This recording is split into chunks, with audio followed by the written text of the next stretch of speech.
السلام علیکم ورحمۃ اللہ وبرکاتہ۔ میں ہوں آپ کا دوست فدا حسین قاسمی۔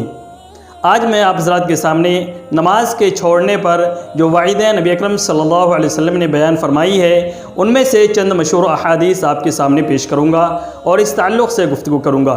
آپ سے گزارش یہ ہے کہ پوری ویڈیو دیکھیں اور سمجھ کر اس پر عمل کرنے کی کوشش کریں۔ نبی اکرم صلی اللہ علیہ وسلم کا ارشاد ہے، مشہور حدیث ہے، من ترک الصلاۃ متعمدا فقد کفر۔ اسی طریقے سے ایک اور حدیث ہے، نبی اکرم صلی اللہ علیہ وسلم نے ارشاد فرمایا، بین العبد و بین الکفر ترک الصلاۃ۔ ان دونوں احادیث کا خلاصہ یہ ہے، پہلی حدیث جس کے اندر نبی اکرم صلی اللہ علیہ وسلم نے فرمایا من ترک الصلاۃ متعمدا فقد کفر، کہ جس شخص نے جان بوجھ کر نماز چھوڑ دی تو وہ کافر ہو گیا۔ اگر لفظ کے اعتبار سے اس حدیث پاک کا ترجمہ کیا جائے تو اس کا مطلب یہی نکلتا ہے کہ جو بے نمازی ہے وہ کافر ہو گیا، جس نے نماز چھوڑ دی وہ ایمان سے نکل گیا۔ لیکن امام ابو حنیفہ رحمۃ اللہ علیہ اور جمہور علماء کا اس بارے میں قول یہ ہے کہ وہ شخص کافر تو نہیں ہوتا لیکن کفر کی حد تک پہنچ جاتا ہے، کفر کے قریب پہنچ جاتا ہے۔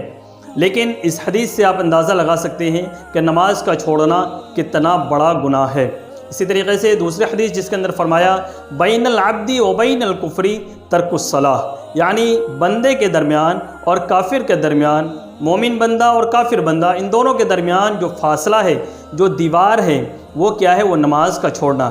یعنی کہ اگر کوئی نماز پڑھتا ہے تو وہ مسلمان ہے، نماز نہیں پڑھتا ہے تو وہ کافر ہے۔ گویا کہ ایک طریقے سے اسلام کی شعار، اسلام کی پہچان جو بتائی ہے وہ نماز کو بتائی ہے۔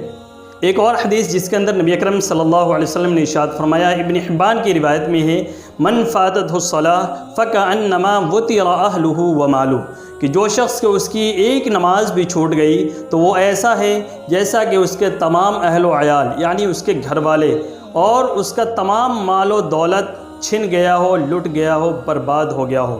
آپ اندازہ لگائیں، ہمارے گھر کے کسی افراد میں سے اگر کسی فرد کا انتقال ہو جائے، وہ ہم سے دور ہو جائے تو ہمیں کتنا غم ہوتا ہے، انسان غم سے نڈھال ہو جاتا ہے، پریشان حال ہو جاتا ہے۔ اسی طریقے سے اگر کسی کے گھر پر چوری ہو جائے، ڈاکہ ڈل جائے تو اس کو کتنی تکلیف اور کتنی پریشانی ہوتی ہے۔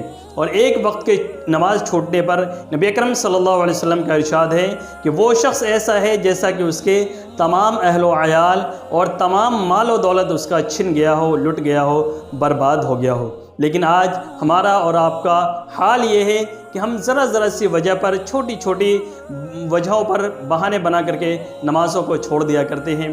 میرے دوستو، میرے عزیزو، اس دنیا کے اندر ہم چاہے جتنے بہانے بنا لیں، لیکن آخرت میں اللہ تعالیٰ کے سامنے جب حساب و کتاب ہمیں دینا ہوگا تو وہاں پر کسی بھی قسم کا بہانہ ہم نہیں بنا سکیں گے۔ ہمیں وہاں کی فکر کرنی ہے، وہاں ہمیں حساب و کتاب کے اندر ہم کس طریقے سے ہم پاس ہوں گے، ہمیں اس کے بارے میں فکر کرنی ہے۔